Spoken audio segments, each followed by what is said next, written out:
but if you're paying attention at a younger age, got you in there. I always want to know what made you this way. It was a grandma, grandpa, coach, teacher, boss, what? Gosh, it was raw milk of all things. So my wife and I, we were dating at the time. We decided we wanted to try raw milk, go out to a local farm. So how old are you at this time then? This is about 11 years ago, 11 and a half years ago. Okay, so in your early 20s. I guess it's 12, excess of 12 years now. But, okay, so you turned 20, 21. You guys are together. Yeah. You're kind of at raw milk woke you up. It's always something like that. Yeah. It's always something like that. Okay, go ahead. So, big on Ron Paul and all that stuff. And we discovered Ron Paul. I used to be a Democrat, okay, once upon a time. And I didn't know anything about anything.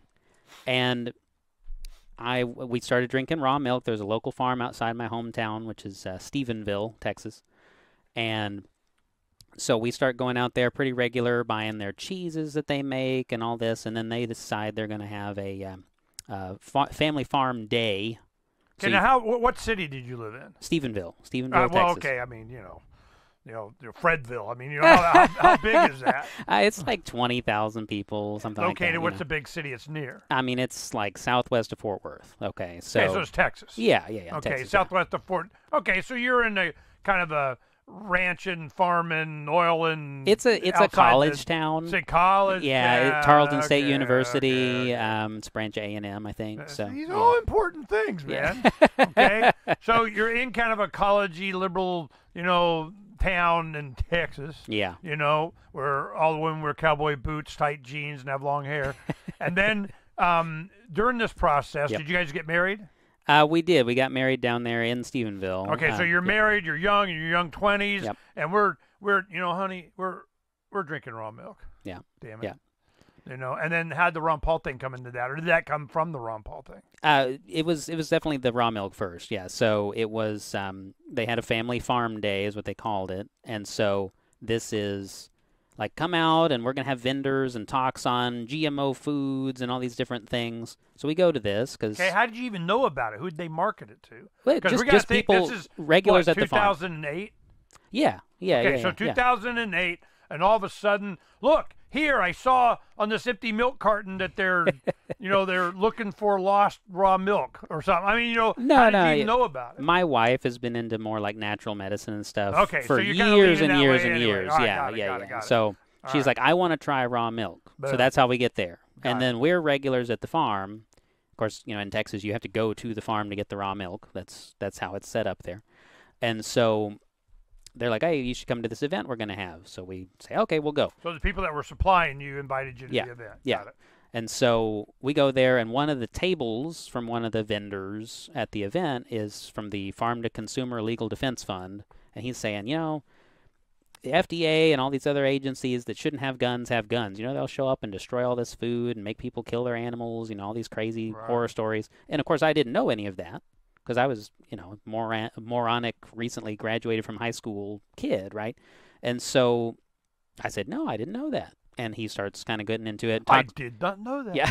They did not tell me in I school. was not aware of that. They did not tell me. We're going to freaking rule your school. Okay. That's right. Yeah, so he's recommending that we check out Ron Paul. And, of course, that's all it really takes, right? We start watching Ron Paul videos on YouTube and that sort of thing. And then that's all it takes. Yeah.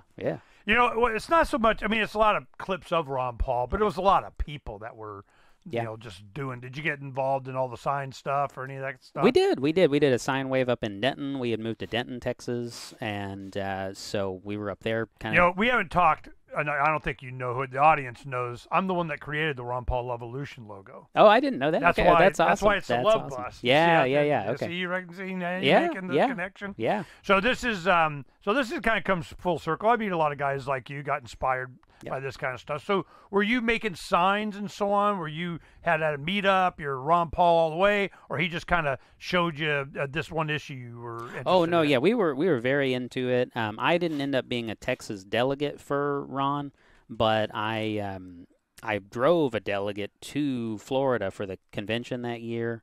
Did his part. Yeah. His part. We drove my little stupid Prius from Dallas to Tampa, Okay, well, that was 12. Yeah, that was 12. That was 12. So I was only just beginning. I was reading like Bastiat, the law, and some of those things. I wasn't really hardcore in there right at the very beginning. Well, I don't know, man. You're reading Bastiat, that'll do you. Well, that's all it took, right? Ron Paul talks about it. I said, oh, okay, I'll check it out. It's public domain. I'll just read it for free, on Google Books or whatever it was. We used to get them by the cases, paperback, and hand them out. Yeah, I mean, and it's a great thing to do because that perspective, it's something that I had never heard, and I liked taking my government classes and things like that. I enjoyed learning some things about, how the government works when I was in school. Does it work? It doesn't, yeah. It works for what it's fixed. Yeah. It's got the fix in. It's running according to plan. Well,